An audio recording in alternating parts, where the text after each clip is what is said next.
आचार्य प्रशांत को सुन लो, रजनीश को सुन लो, कृष्णमूर्ति को सुन लो, कृष्ण को सुन लो, गौतम बुद्ध को सुन लो, महावीर को सुन लो, संदीप माहेश्वरी को सुन लो, हो सकता है कुछ दिन बाद मुझे सुनोगे। तो यार ये सब किसी की भी सुन लेने से कुछ नहीं होता है। लेकिन हाँ, मैं एक बात जो बोलता हूँ वो हमेशा हर एक वीडियो में बोलता हूँ कि आप ध्यान और मेडिटेशन करते हो, अपने ब्रेन को शांत करते हो, तब आपके अंदर एक अलग ही किस्म की समझदारी पैदा होती है, एक अलग ही किस्म की सोच पैदा होती है।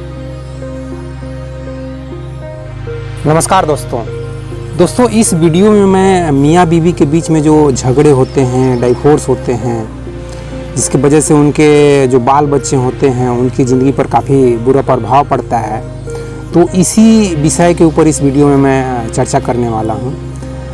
इस चर्चा की शुरुआत मैं एक प्रश्न से करूँगा। एक्चुअली यह प्रश्न कोई एक व्यक्ति हैं जिनका नाम परवीन है, वो आचार्य प्रशांत जी से प्रश्न करते हैं। तो मिस्टर परवीन जी का वो प्रश्न सुन लेते हैं, जिसमें वो अपनी शादीशुदा ज़िंदगी के बारे में काफ़ी व्यथित ज़िंदगी वो जी रहे हैं, काफ़ी क्लेश भरा, काफ़ी दुख भरा ज़िंदगी जी रहे हैं। तो उनका वो प्रश्न सुन लेते हैं और फिर मैं अपना उस पर अपना विचार रखूँगा। नमस्कार आचार्य जी, शत शत नमन। मेरे अब तक के जीवन का सबसे बड़ा सौभाग्य रहा है आपका विवेक और आपका मार्गदर्शन पाना। मेरा नाम प्रवीण गुरम है। मैं अमेरिका में एक बैंक में आईटी में काम करता हूँ और आपको कुछ 3 साल से सुन रहा हूँ और बड़ी मेहनत के बाद इस बार आ पाया हूँ, कोरोना और उसके बावजूद। मैंने आपको सुनने के पहले जीवन में कुछ ऐसी गलतियां की हैं जिनके खिलाफ आपने बहुत सावधान किया है और बहुत ज़्यादा दुख झेला है जीवन में। और उनमें से एक है गलत संगत, गलत विवाह, जो मैंने 2005 में किया था। और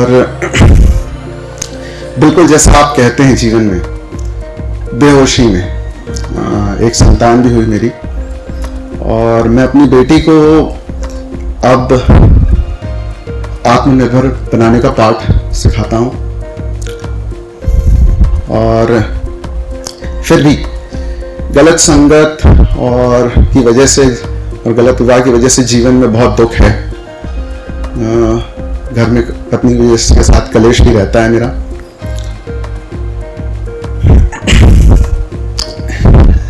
काश ये निर्णय लेने के पहले मैंने आपको जीवन में सुना होता तो शायद इतना दुख नहीं झेला होता मैंने। लेकिन अब यह गलती तो हो ही गई। बहुत पछताता हूं मैं, लेकिन अब इन दुखों और इन बंधनों से आजाद होने का कोई साफ रास्ता मैं सोच नहीं पा रहा हूं। तो मैं आपसे अब इस जीवन में मुक्त होना चाहता हूं, जीवन मुक्त होना चाहता हूं। तो ये जानना चाहता हूं कि अब मैं क्या करूं जिससे मैं अपने जीवन के दुख और बंधनों से छूट सकूं और अब आजाद हो सकूं। इसलिए आपका मार्गदर्शन चाहता हूं।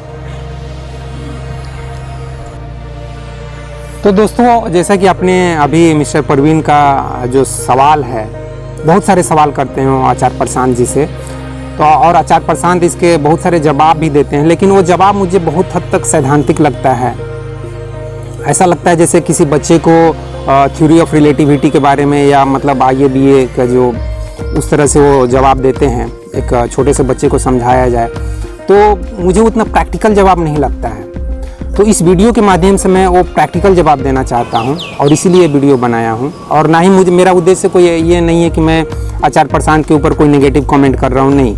उन्होंने अपनी समझ से जो जवाब दिया, मुझे वो थोड़ा ज़्यादा सैद्धांतिक लगे, तो मैं सोचा कि थोड़ा सा इसको और प्रैक्टिकल वे में जवाब मिलना चाहिए था उस व्यक्ति को जिनका नाम परवीन है। तो दोस्तों, जैसा कि मिस्टर परवीन के बारे में वो खुद अपने शब्दों में बताते हैं कि वे अमेरिका के कोई बैंकिंग IT सेक्टर में या जो भी हो वहाँ पे वो काम करते हैं। तो सबसे पहले तो मैं मिस्टर परवीन जी से ये कहना चाहता हूँ कि दोस्त, कम से कम आप गरीबी और बेरोजगारी से तो मुक्त हो गए, क्योंकि लास्ट में आप बोलते हैं मुझे मुक्ति चाहिए। तो आप कम से कम गरीबी और बेरोजगारी 2 चीज़ों से मुक्त हो गए। उसके बाद जनसंख्या वृद्धि का भी कोई प्रॉब्लम नहीं है, क्योंकि आप बताते हैं आपकी सिर्फ एक बच्ची है। तो मैं समझता हूँ कि आप कई सारे समस्याओं से ऑलरेडी मुक्त हैं।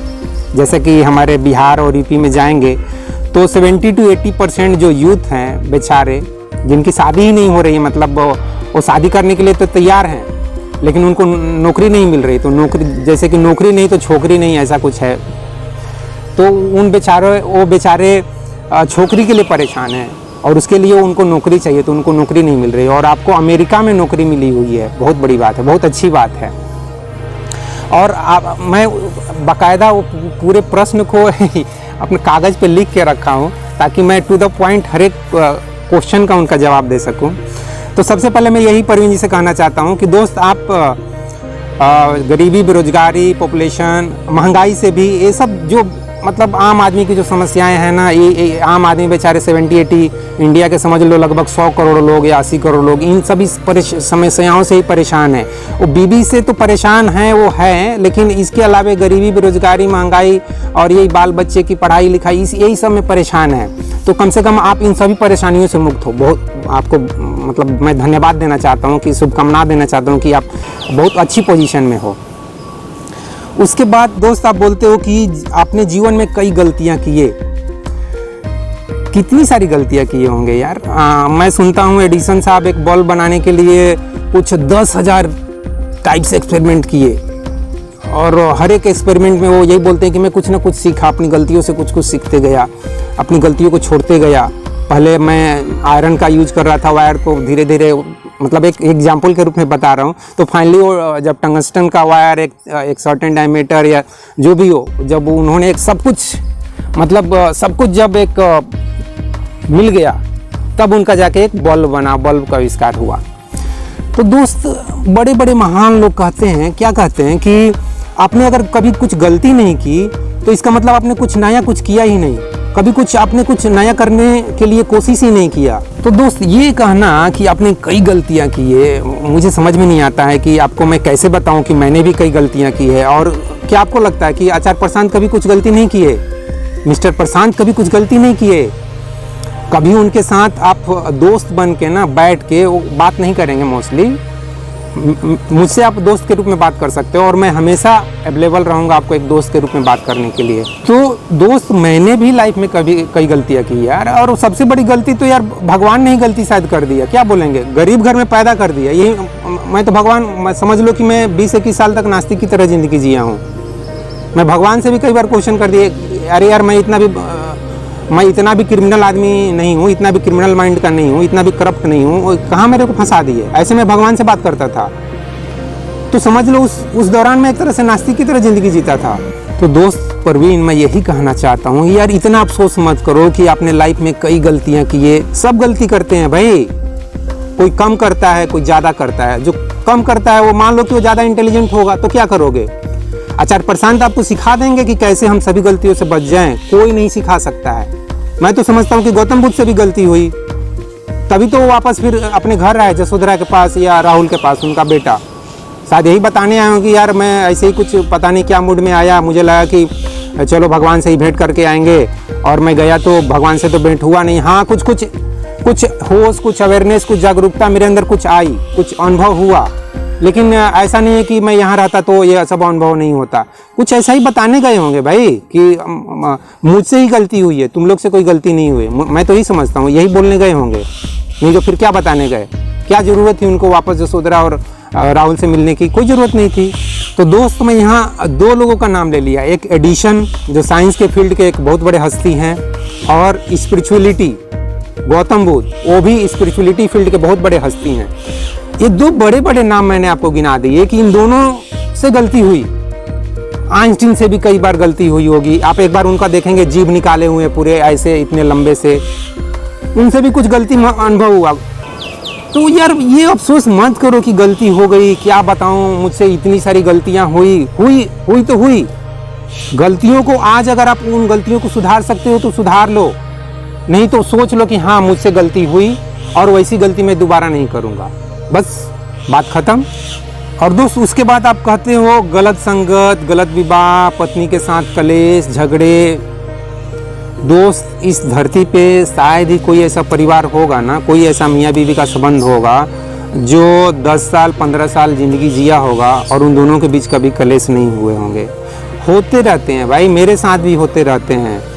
लेकिन यहाँ मैं एक बहुत ही इम्पोर्टेंट बात कहना चाहता हूँ दोस्त, कि आप थोड़ा ध्यान कीजिए, थोड़ा मेडिटेशन कीजिए, अपने ब्रेन को ना थोड़ा नो माइंड स्टेट में रखिए, विचार शून्य स्थिति में रखिए। जो बात गौतम बुद्ध 2500 साल पहले जिसकी बात किए हैं, या उसके पहले श्री कृष्ण भगवान ने किया है, ये सब बातें, ध्यान मेडिटेशन की बातें कितनी पुरानी हैं मालूम नहीं, लेकिन लोग आज भी 2 मिनट के लिए अपने ब्रेन को पीसफुल स्टेट में नहीं रख पाते हैं। और आज तो ऐसा लोगों की सोच हो गई है कि हम अपने ब्रेन को 2 मिनट के लिए शांत रख ही नहीं सकते हैं। जिनको ध्यान का अनुभव नहीं है वो इसी तरह की बात करते हैं। मेरे दोस्त वर्मा जी भी यही बोलते हैं कि सर ये तो आधा मिनट 1 मिनट के लिए भी नहीं होता है, आप 8 मिनट की बात करते हैं, कैसे हो पाएगा। मैं बोलता हूँ आप करोगे तो होगा, ज़रूर होगा। तो दोस्त प्रवीण, मैं आपसे ये ज़रूर कहना चाहता हूँ कि आप ध्यान और मेडिटेशन थोड़ा कीजिए। वो इसलिए बोल रहा हूँ क्योंकि वही स्थिति में आप एक्चुअल में आपकी बेहोशी दूर होगी, एक्चुअल में आप होश में आएंगे। आप बोलते हो ना कि मैं होश में आना चाहता हूँ, अपनी अंदर की बेहोशी को दूर करना चाहता हूँ, या मैं मुक्त होना चाहता हूँ, तो ये सब कुछ उसी होश के प्रभाव में होगा। और दोस्त उस होश के प्रभाव में एक और भी चीज़ होगा, वही चीज़ सबसे महत्वपूर्ण है। वो महत्वपूर्ण चीज़ क्या है कि उसी होश के प्रभाव में आप सही ढंग से जज कर पाओगे, डिसीजन ले पाओगे कि मेरी वाइफ कितनी गलत है, मैं कितना गलत हूँ, या मेरे वाइफ के अगर संबंध मेरे माँ पिताजी से गड़बड़ हैं तो मेरे माँ पिताजी कितने सही हैं। मतलब जितने भी आपके क्लोज में, एक न्यूक्लियर फैमिली में भी तो रिलेशनशिप होते हैं ना, हस्बैंड वाइफ, बाल बच्चे, माँ बाप, सास ससुर, भाई बहन। एक आदमी के ये सब क्लोज रिलेशन हैं। अगर आदमी आज ना एक बच्चा पैदा कर रहा है, नहीं तो पहले कम से कम 2 बच्चे होते थे, तो इतने न्यूक्लियर फैमिली में भी ये सब रिलेशनशिप आ जाते हैं।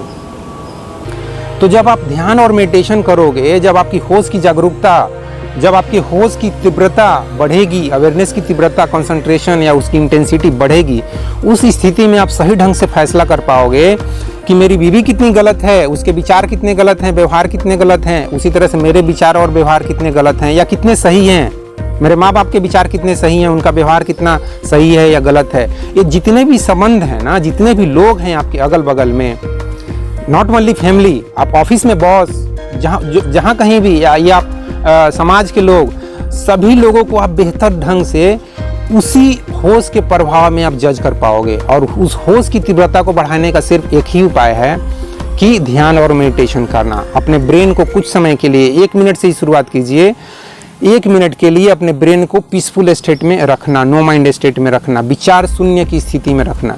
जब आप उस स्थिति में रखोगे अपने ब्रेन को, तब आप सही ढंग से फैसला कर पाओगे कि आप कितने सही हो और आपकी बीवी कितनी सही है, या आप दोनों कितने गलत हो या कितने सही हो। तब आप सही ढंग से फैसला कर पाओगे। अभी तो आप एकदम भड़ास निकाले जा रहे हो गुरुजी के सामने, प्रशांत जी के सामने, आप अपना मन का भड़ास निकाले जा रहे हो। अपने बगल में बीवी को भी बैठा लेते तो ज़्यादा बेहतर होता, फिर वो अपना भड़ास निकालती, फिर गुरुजी जवाब देते दोनों को एक साथ। तो यहाँ तो आप अकेले अपने मन की भड़ास निकाले जा रहे हो, पूरा ब्लेम दिए जा रहे हो कि बीवी गलत है। बीवी भी साथ में बैठ के बताती गुरुजी को तब ना कि बीवी जी, गुरुजी ये प्रवीण जी हैं ना, ये मेरे साथ इस तरह से बात करते हैं, ये मेरे साथ इस तरह से व्यवहार करते हैं, मेरे साथ इस तरह से दबाव डालते हैं। वो रहेगी तब ना। आप अकेले फैसला ले रहे हो, ये आप सब कुछ अकेले बता रहे हो गुरुजी को, ये सही ढंग से फैसला नहीं हो रहा है। तो सही ढंग से फैसला करने के लिए मैं ये भी नहीं कहता हूँ कि आचार्य प्रशांत सब कुछ सही ढंग से फैसला कर देंगे आपकी लाइफ का, नहीं। ये सही ढंग से फैसला आप अपनी लाइफ का आप खुद करोगे। आपकी जो वाइफ है वो अपनी लाइफ का सही ढंग से फैसला वो खुद करेगी। लेकिन एक सही ढंग से फैसला करने के लिए आपको अपने अंदर की जो होश है, जो आत्मा है, उसकी इंटेंसिटी को, उसकी ताकत को, आत्मशक्ति की आप बात कर रहे हैं ना, इस पॉइंट पे मैं आगे आता हूँ, उस ताकत को बढ़ाना पड़ेगा। उसके बाद प्रवीण जी, अगला सवाल आपका ये है कि मेरी एक बच्ची है, बेटी, उसको आत्मनिर्भर बनाना चाहता हूँ। मैं समझता हूँ आपने जितने भी सवाल पूछे हैं गुरुजी से, आचार्य जी से, उसमें सबसे इम्पोर्टेंट जो बात है ना, वो है आपकी बच्ची। सब कुछ, बीवी को छोड़ दीजिए। मैं तो इतना स्ट्रेट फॉरवर्ड आदमी हूँ कि ऐसा हुआ कि एक दिन ऐसे ही 2-4 दोस्त गप मार रहे थे, मियाँ बीवी के झगड़े के ऊपर मस्ती कर रहे थे, और मैं वहाँ ऐसे ही बोल दिया कि यार आप लोगों का डिवोर्स में क्या ख्याल है।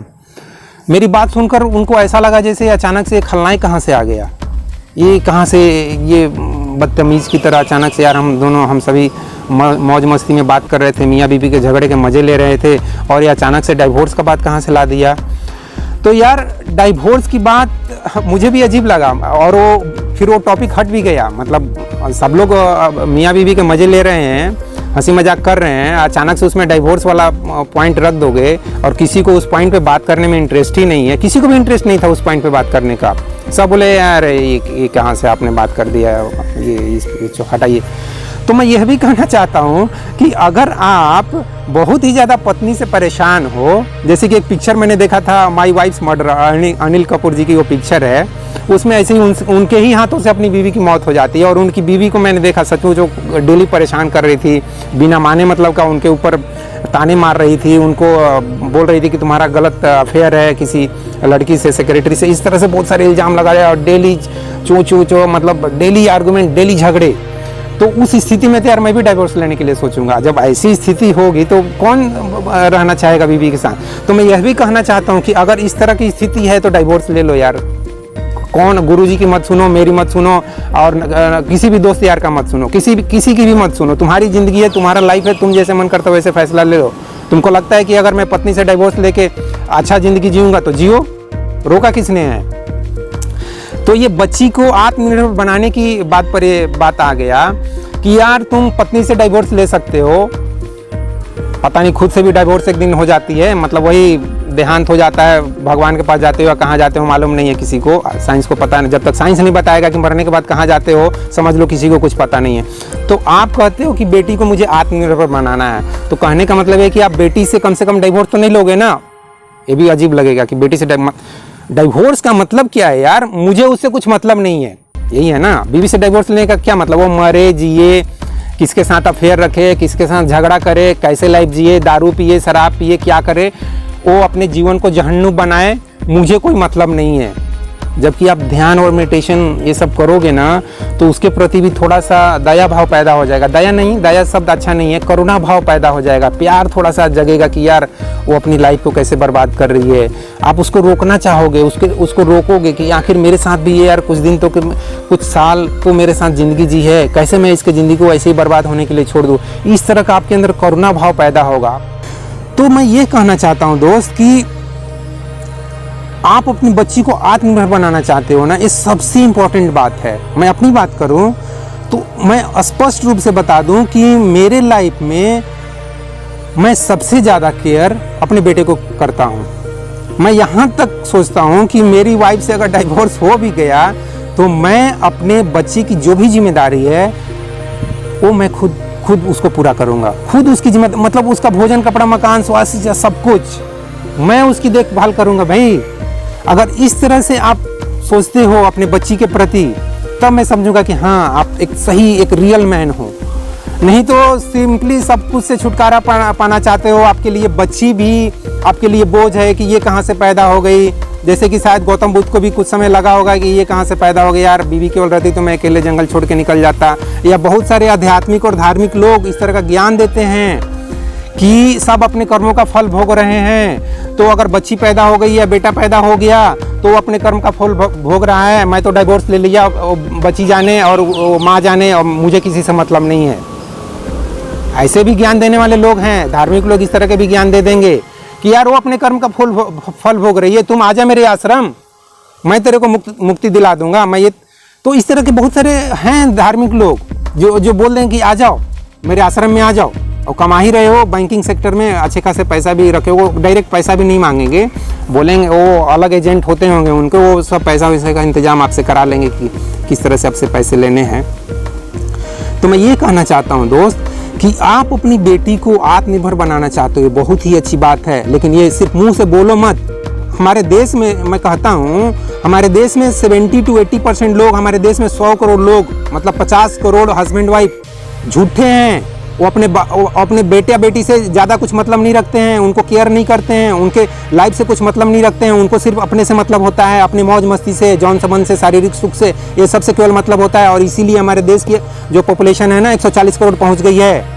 ये सच्चाई है। इस सच्चाई को आप परवीन आप भी जानते होंगे कि अमेरिका का क्या सिचुएशन है और इंडिया के लोगों की क्या सिचुएशन है, उनकी मानसिकता कैसे है और अमेरिका के लोगों की मानसिकता कैसी है। तो दोस्त परवीन, मैं आपसे यह जरूर कहना चाहता हूँ कि आप अपनी बेटी को हर एक मामले में आत्मनिर्भर बनाइए। क्या क्या मामले में, लाइक हम बोलते हैं ना, फिजिकली, मेंटली, स्पिरिचुअली, फाइनेंशियली, हर एक ढंग से उसको स्ट्रांग बनाइए, एकदम सेल्फ डिपेंडेंट बनाइए उसको। और आप तो अमेरिका में रहे हैं, अमेरिका की लड़कियां कितने स्मार्ट, कितने हर एक चीज़ में स्मार्ट होती हैं, आपको मालूम है। फिजिकली, मेंटली, स्पिरिचुअली हो सकता है थोड़ी कम हो, लेकिन फिजिकली, मेंटली और फाइनेंशियली, इकोनॉमिकली, एजुकेशनली हर एक मामले में वो यार स्ट्रांग होती हैं। तो वैसा स्ट्रांग अपनी बेटी को बनाइए। एक तरह से आप अपने जीवन का मकसद ही बना लीजिए कि मुझे सिर्फ अपनी बेटी को सेल्फ डिपेंडेंट बनाना है, हर एक मामले में सेल्फ डिपेंडेंट बनाना है। समझ लो, आप ये अगर अपना कर्तव्य पूरा कर देते हो तो मैं तो समझता हूँ कि भगवान से भी मैं प्रेयर करूँगा कि सर ये इनको आप मुक्ति दे दो, इनको मुक्ति चाहिए।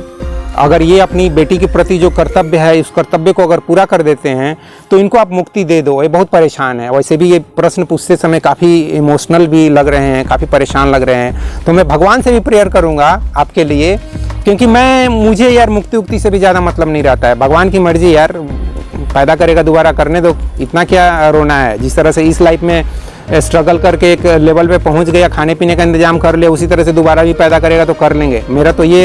मेरा तो ऐसी सोच है, मैं इस तरह से जीता हूँ। इतना डर डर के क्या जीना, पैदा करेगा तो करने दो। इस तरह से आप भी जियो यार, इतना डर के क्यों जीते हो कि यार दोबारा पैदा हो जाएगा तो क्या हो जाएगा, आफत हो जाएगा। अरे वही रहेगी, गरीबी, बेरोजगारी, अशिक्षा, भुखमरी, महंगाई, यही सब रहेगा समस्या, और क्या रहेगा। तो इस तरह से भी जिंदगी जियो यार, इतना मुक्ति के लिए परेशान मत रहो। फिर दोस्त आप आगे बोलते हो कि काश ये सब होने से पहले मैं आपको सुन लेता तो इतना दुख नहीं झेला होता। क्या बात है, मतलब इनको अगर आप सुन लेते तो आप क्या करते, कोई अफेयर नहीं करते, कोई शादी विवाह नहीं करते, कोई बच्चा वच्चा नहीं पैदा करते, और आपको लगता है कि आपकी जो ज़िंदगी है काफ़ी सुंदर होती, काफ़ी शांत होती, काफ़ी सहज होती। आप ऐसा सोच रहे हो ना दोस्त। मैं यहाँ कहना चाहता हूँ कि मिस्टर प्रशांत से कई गुना ज़्यादा इंटेलिजेंट गौतम बुद्ध हुए हैं, श्री कृष्ण हुए हैं, महावीर हुए हैं, रजनीश कृष्णमूर्ति हुए हैं। रजनीश और कृष्णमूर्ति एक साथ बोल दिया। ये सब आपको क्या लगता है, ये सब बेवकूफ़ हैं? विवेकानंद आपको बेवकूफ़ लगते हैं? महावीर को, कृष्ण को, गौतम बुद्ध को, कृष्णमूर्ति को, रजनीश को करोड़ों लोग सुनते आ रहे हैं। आपने नहीं सुना कभी? यार ऐसे कैसे हो गया? आप अमेरिका गए और कृष्णमूर्ति और रजनीश को नहीं सुने, गौतम बुद्ध को भी नहीं सुने, कृष्ण को भी नहीं सुने। अजीब लगता है, ऐसा कैसे हो गया यार? कृष्ण यार 3000 साल पुराने हैं, उनको आपने नहीं सुना, और आप आचार्य प्रशांत से पूछ रहे हैं कि काश मैं आपको सुन लेता तो लाइफ में इतने सारे दुख नहीं झेलने पड़ते, इतने सारे क्लेश नहीं होते, इतनी मेरी लाइफ डिस्टर्ब नहीं होती, इतना मैं डिप्रेशन में नहीं जाता। कैसी बात कर रहे हैं आप? कुछ नहीं होता है यार। आचार्य प्रशांत को सुन लो, रजनीश को सुन लो, कृष्णमूर्ति को सुन लो, कृष्ण को सुन लो, गौतम बुद्ध को सुन लो, महावीर को सुन लो, संदीप महेश्वरी को सुन लो। हो सकता है कुछ दिन बाद मुझे सुनोगे।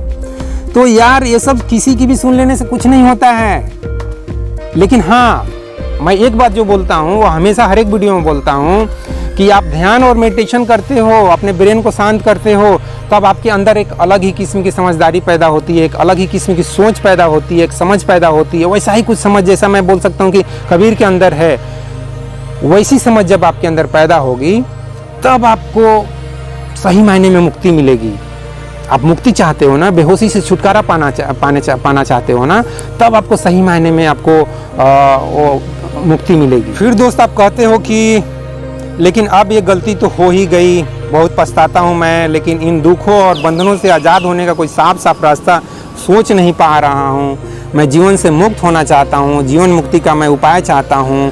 मैं ये जानना चाहता हूँ कि अब मैं क्या करूँ जिससे मैं अपने जीवन से दुख और बंधनों से आज़ाद हो सकूँ, मुक्त हो सकूँ। मुझे आपका मार्गदर्शन चाहिए। घूम फिर कर बात फिर वहीं पे आ जाती है। सबसे पहले तो दोस्त आप ये सोच लो कि आपसे कुछ गलती हुई नहीं। जो कुछ भी हुआ उससे मैंने कुछ सीखा, कुछ समझा, जो कुछ भी लाइफ में हुआ उसको उसी तरह से समझो। मैंने भी लाइफ में बहुत कुछ गलतियाँ किया है यार, वो सबसे मैं सोचता हूँ कि हाँ that is part of life, हो गया। ये गलती हुई तो हुई, गलती किया तो किया। जैसे कि मैं ट्रेन में बेटिकट यात्रा किया हूँ, मान लो मैं 10 बार किया हूँ एग्जाम देने के लिए, और आज भी एक्सेप्ट करता हूँ कि हाँ मैंने वो गलती नहीं वो किया हूँ, और जब भी गरीब घर में पैदा होऊंगा तो मैं इस तरह की गलती करूँगा। ट्रेन में बेटिकट यात्रा करना गलत है। प्लेटफॉर्म पे अनाउंसमेंट किया जाता था कि ट्रेन में बेटिकट यात्रा करना कानूनी अपराध है, लेकिन उस अपराध को मैंने किया है और ओपनली एक्सेप्ट भी कर रहा हूँ कि मैंने किया और हमेशा करूँगा। और इस चीज़ को चाहोगे तो सुप्रीम कोर्ट के चीफ जस्टिस के सामने भी एक्सेप्ट कर लूँगा कि हाँ मैं ये गलती किया हूँ और करूँगा भी दोबारा पैदा होने पर। तो मेरे दोस्त परवीन, ऐसा मत सोचो कि आपने लाइफ में बहुत गलतियाँ किए हैं और उन गलतियों से आपको मिस्टर प्रशांत छुटकारा दिला देंगे। नहीं, कोई नहीं दिला सकता है। सबसे पहले तो मैं ये कहना चाहता हूँ दोस्त कि सबसे ज़्यादा इम्पोर्टेंट जो है वो आपको अपनी बेटी का ख्याल करना है, उसको आत्मनिर्भर बनाना है, उसको स्ट्रांग बनाना है हर एक मामले में, फिजिकली, मेंटली, इमोशनली, जो भी हो हर एक मामले में स्ट्रांग बनाना है। उसको अपने लाइफ का एक्सपीरियंस भी शेयर करना है कि किस तरह से आपने क्या क्या गलती की है और जिसकी वजह से आपको दुख हुआ, तकलीफ हुआ। अपनी बेटी को बताना है कि इस तरह की गलती तुम मत करना बेटी।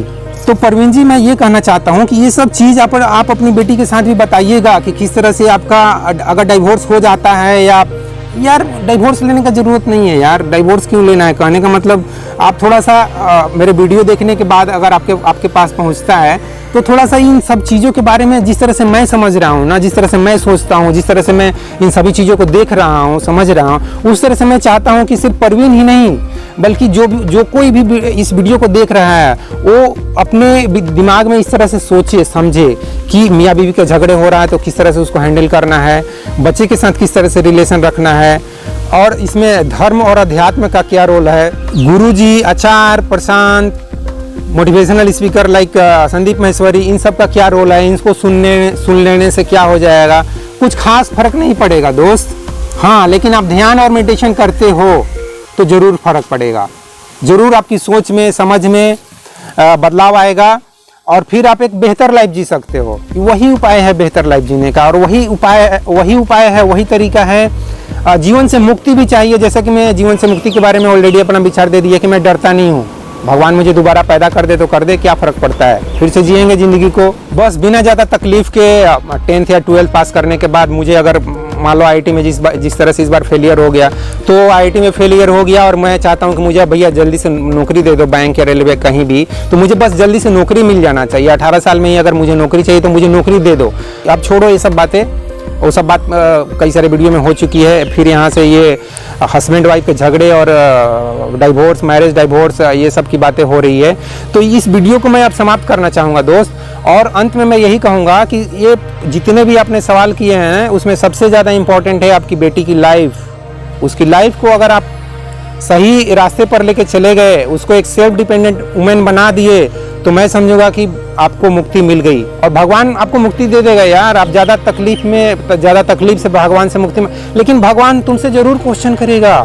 यही तो बात है दोस्त, ये चीज़ कोई बताता नहीं तुम्हें। तो दोस्त, आप जितने भी धार्मिक हो, आध्यात्मिक हो और मोटिवेशनल हो, इस तरह के जितने भी गुरु और गॉड मैन है ना, इनको आप सुन लो, लेकिन कोई आपको मुक्ति का सही इक्वेशन नहीं बताएगा, सही पूरा कॉन्सेप्ट नहीं बताएगा। आप मुक्ति के लिए परेशान हो, कभी ये नहीं सोचते हो कि भगवान तुमसे ये क्वेश्चन कर देगा कि तुम परेशान क्यों है बे, मुक्ति के लिए क्यों इतना परेशान है, क्या तुमको इतना तकलीफ है। कभी सोचते हो कि भगवान तुमसे पूछ रहा है। जब आप ध्यान और मेडिटेशन के वास्ते में बैठोगे ना, तब आपसे भगवान ने पूछ देगा क्यों इतना परेशान है, क्या तकलीफ है तुमको, ऐसे आपसे क्वेश्चन कर देगा। मुझसे क्वेश्चन कर देता है, क्या हो गया, इतना क्यों रो रहे हो, क्यों इतना तकलीफ हो गया, और साथ ही डांटता भी है तो प्यार भी करता है, प्यार से भी समझाता है, यार इतना तकलीफ क्यों ले रहा है, छोटी सी बात है, बीवी से झगड़ा ही हो गया ना, क्या ऐसा बोल दी, छोड़ना, जाने देना, क्या हो गया, ऐसे ऐसे प्यार से समझाता है। कैसे अंदर से आवाज़ आती है भाई, वही है भगवान की आवाज़, वही है आत्मा की आवाज़, वही है अस्तित्व की आवाज़। क्या है छोटी सी बात पे इतना झगड़ के बैठे हुए हो, ऐसे मुझे मेरी आत्मा समझाती है अंदर से, वही अवेयरनेस से समझाती है।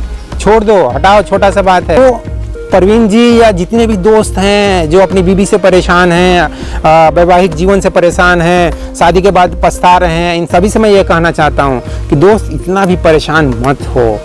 थोड़ा मैटर को क्लियर वे में सोचो, क्लियर वे में देखो। जिस तरह से मैं ये लगभग 20-25 मिनट का वीडियो में ये सब कुछ मैंने बात किया है, इस तरह से थोड़ा सोचो, समझो, जागरूक बनो, तब जाके इन सभी समस्याओं से मुक्त हो सकते हो।